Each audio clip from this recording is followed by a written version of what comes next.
J'habite loin de tout. Et je montre ce que je fais. Je suis transparent avec tout le monde. Parce que si je commençais à utiliser des méthodes, c'est-à-dire dissimuler mon identité, faire le mec un peu mystérieux, là, ça va susciter des vraies suspicions. Moi, je suis transparent avec tout le monde. Que ça soit avec Zahavi, ou un mec de 6ème division anglaise, ou un journaliste.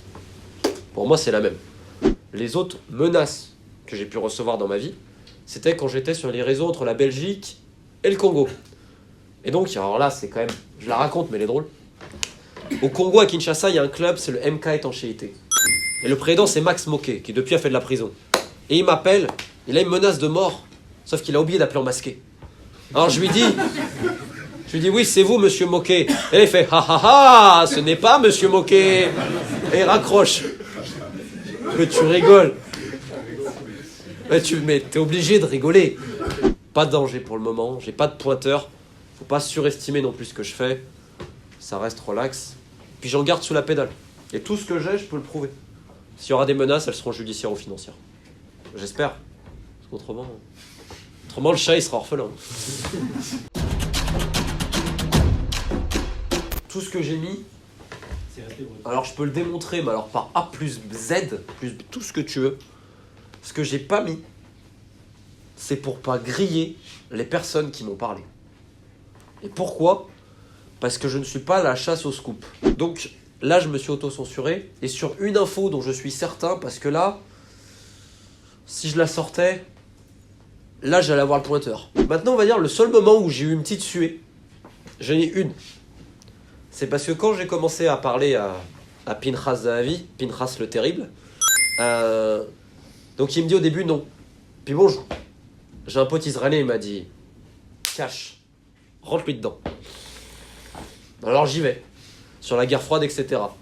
Et là, je sais qu'en même moment, il est à Barcelone, en train de négocier le transfert de Willian. Donc il a autre chose à faire que de me répondre. Et là, je vois écrire un message. Et j'en ai parlé d'ailleurs à Antoine, je crois, qui est ici. Passe 2 minutes, écris un message. 4 minutes, 6 minutes. Et là, tu commences à transpirer. Hein. Passe 8 minutes, écris un message. Et au bout de 10 minutes, il m'envoie sa réponse, normale. Et c'est le seul moment où je me suis dit, qu'est-ce qu'il va répondre ? Et tu deviens parano. Je pourrais raconter mon voyage en Corée du Nord. Hein. Il y avait Antoine qui était là, qui pourra confirmer. C'est l'aventure la plus surréaliste, et même lui, qu'on a dû passer de notre vie. On a vu donc un match Corée du Nord-Hong Kong, devant 60 000 personnes, où les mecs chantaient avant le match « On veut un massacre ». Génial. Et après, en fait, ils avaient invité 30 000 étudiants, et ils avaient mis des capots en bas de chaque tribune. Parce que les mecs ne savaient pas quand applaudir, ils connaissaient rien au foot. Donc des fois, tu avais un dégagement de gardien, et c'était les hurrahs. C'était... Après, j'ai des yeux et des oreilles ici et là. Par exemple, en rentrant de Corée du Nord, je savais que si j'allais aller en Israël comme ça aurait pu être compliqué à la frontière. Or, j'ai des amis en Israël, je leur ai dit, les gars, vous allez à Ness Ziona, vous prenez toutes les photos, vous parlez avec tout le monde en hébreu, et vous me retranscrivez tout. Et donc, ils ont fait mes yeux à Ness Ziona. Ils sont allés interroger tout le monde. Et vous connaissez la famille Zahavi ? Vous connaissez la famille Zahavi ? Parce que mon hébreu étant nul, j'avais aucune chance d'avoir de l'information. Là, j'ai un projet de documentaire film, c'est en contact, avec d'ailleurs quelqu'un qui est là ici. Anguilla, une île dans la Caraïbe, c'est une des pires sélections au monde. Ça fait depuis 2002 qu'ils n'ont pas mis un but pour les qualifs à la Coupe du Monde. Donc c'est un pays pour moi. Et en fait, l'idée, c'est d'aller essayer, entre guillemets, de les aider pour la prochaine campagne de qualification mondiale. Entraîner les gamins, etc., leur amener un peu certaines choses. Parce que c'est vraiment à l'ancienne. Hein. Et donc ça, c'est un projet que j'ai. Je trouve que ça fera un film génial. Tu vois, tu vas quasiment dans la pire équipe du monde. Et le but, c'est pas même pas de gagner, ce sera juste de mettre un but. Souvent, je le dis, la meilleure promotion que je peux avoir, elle est là.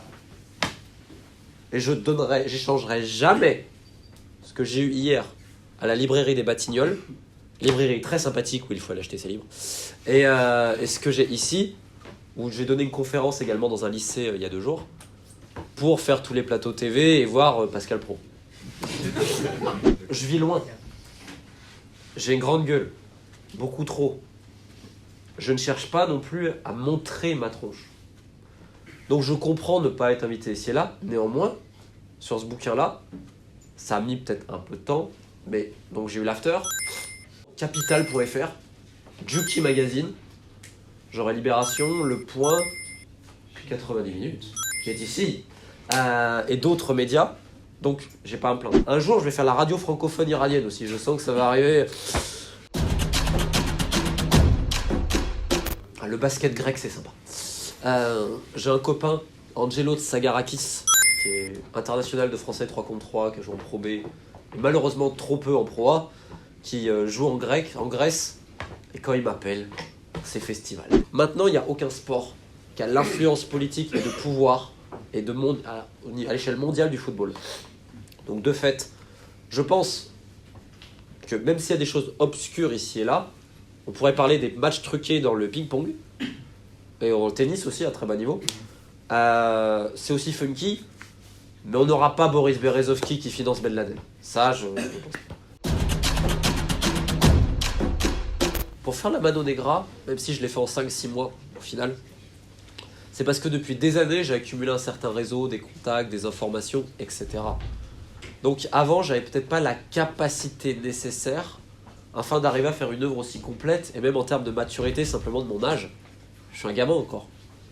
Donc pour appréhender ce qu'est aussi un peu le monde, etc., j'étais pas prêt avant, et je pense que dans des années, j'espère être moins con que ce que je suis actuellement. Le seul truc qui est assez troublant, c'est que quand j'écris un livre, je rêve du livre. Je rêve des personnages. Alors je suis hétérosexuel. Et là, rêver de Piniza le soir avec un gros cigare, c'est bizarre. Peut-être j'ai rêvé du frère à Cavani avant, de Lugano, mais bon, il jouait. Le bad boy préféré? Allez, c'est sur Spiller. Pourquoi? Parce que boiteux, dépressif, polluant dès la naissance, handicapé toute sa vie, il a créé le concept des droits d'image. Et je dirais que humainement, c'était la meilleure personne parce que il peut avoir tous les défauts du monde, mais il aimait Diego Maradona. Et ça a été sans doute son meilleur agent parce qu'il a été comme un père pour lui. Et quand tu regardes quand même les autres, ils ont tous un côté vraiment obscur. Et je trouve que c'est vraiment triste et tragique de dire que chez cette famille, les Sicherspieler, c'est non pas seulement les plus jeunes qui partent en premier, mais aussi les meilleurs, avec malheureusement son suicide l'an passé, quand il se jette du 7e étage d'un hôtel de Buenos Aires. Donc j'aimerais, voilà, on va dire Sicherspieler. Ah oui, oui, ah, il était au courant. Mais il est marrant, enfin il m'a fait rire. Un jour il m'envoie un message un matin, il me dit « C'est quoi House of the Avis sur YouTube ?» Mais il sait très bien ce que c'est. Il parle français ou pas? Non, non, parlons donc. Aux serveuses du Peninsula, il dit toujours merci. Hein. Au serveur, il dit thank you. Plus sérieusement, non, véridique. Non, mais tout à l'heure, j'ai reçu un appel d'un mec qui bosse pour lui. T'inquiète pas qu'ils ont écouté l'after hier. Hein. T'inquiète pas qu'il sait tout ce que j'ai fait. Ça me gêne pas. On n'a aucun super agent. Je saurais pas te dire exactement pourquoi. Mais maintenant, c'est réservé quand même à une certaine élite. Donc, mais c'est vrai que c'est assez intéressant parce que les agents français ne pèsent pas à l'étranger. Le meilleur exemple étant Jean-Pierre Bernès, qui est un coq en France, et quand il va à l'étranger, c'est un poulet de basse-cour. Bah, je vais pas le cacher, j'ai été contacté par un scénariste il y a plusieurs mois de ça. On a coécrit le synopsis d'une série, Offside, inspiré de faits réels. On aurait bien imaginé un certain Viggo Mortensen pour jouer le rôle de qui vous savez. On a signé avec un producteur. Et ayant toujours une chance naturelle, on signe avec un très gros producteur. Mais très gros. Et ils se font racheter. Et pendant 1 an, les projets sont gelés. Donc c'est en stand-by. Ça aura aussi changé ma vie financièrement. Clairement. Maintenant, le projet, donc là, il va peut-être être revendu ailleurs. On ne sait pas. On entend... C'est le meilleur projet autour des séries de foot, mais c'est trop ambitieux. Il faut c'est un truc international. Pour te donner un ordre d'idée, actuellement, il y a un projet qui veut le développer en se basant sur la mère à Adrien Rabiot. Je jure que c'est vrai. J'ai le luxe aujourd'hui de faire ce que je veux de ma vie. J'ai vécu dans 4 pays différents. Du jour au lendemain, je suis parti. Avec ma C1 rouge, immatriculée 38. Et si c'est à refaire, je referai. Je cache pas que j'aimerais vivre quelques mois en Amérique latine ou Caraïbes. Si j'ai envie, j'y vais. Du jour au lendemain. C'est mon caractère. Ça peut ne pas correspondre à plein de personnes. Moi, j'ai pas de famille, etc. Donc je peux me permettre ce que j'ai envie. L'indépendant, je l'ai toujours été. Et j'ai pas envie de changer parce que j'ai un caractère de merde. J'ai toujours été capitaine dans mes équipes de basket. J'ai toujours eu un fort caractère, on va dire. J'ai un peu de mal avec certaines choses. J'ai pas envie de changer de ça. Maintenant, économiquement, je vis dans une région quand même où ça me coûte pas trop cher. Donc je vis avec moins de 1000 euros par mois, mais je vis heureux. Alors, c'est sûr qu'à terme, ce serait bien que je puisse gagner un peu plus, mais je vis dans une région où je ne nécessite pas beaucoup d'argent. Et crois-moi, l'appart que j'ai, mais je le cache pas, j'ai un 100 mètres carrés, 2 salles de bain, 2 chambres, terrasse, piscine, garage, court de tennis, je suis à 5 minutes de la mer. Et je vis avec moins de 1000 euros par mois. Donc, tu vois, j'ai de la chance. Même si je gagne pas beaucoup d'argent, la vie que j'ai, mais quand je vois le nombre de personnes qui galèrent pour faire ce métier, j'ai pas le droit de me plaindre. Ah oui, oui, sur des matchs truqués, oui, dans des championnats mineurs, oui, notamment en national et en CFA, les deuxièmes parties de saison, quand c'est joué, quand il n'y a plus d'enjeu, il y a des résultats. Après, j'ai un ami en Serbie, il me dit, Romain, c'est 2-2, 1-1 à la mi-temps. Le match n'a pas commencé. 1-1 à la mi-temps, 2-2 au final. La Serbie, c'est, voilà, et d'autres championnats, c'est, ouais.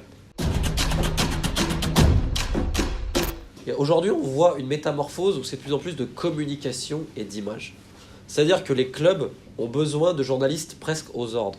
Je ne vais pas citer le nom du journaliste en question, mais...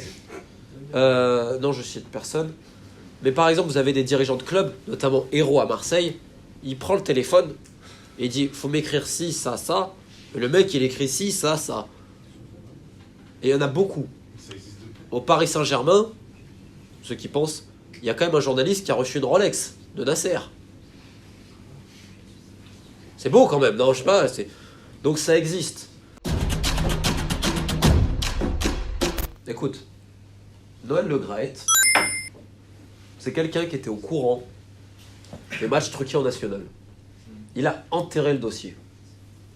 On va dire comment je peux avoir du respect pour quelqu'un qui est censé promouvoir les valeurs, vous savez, les valeurs du football et ce genre de conneries, quand le pire fléau, il va l'enterrer.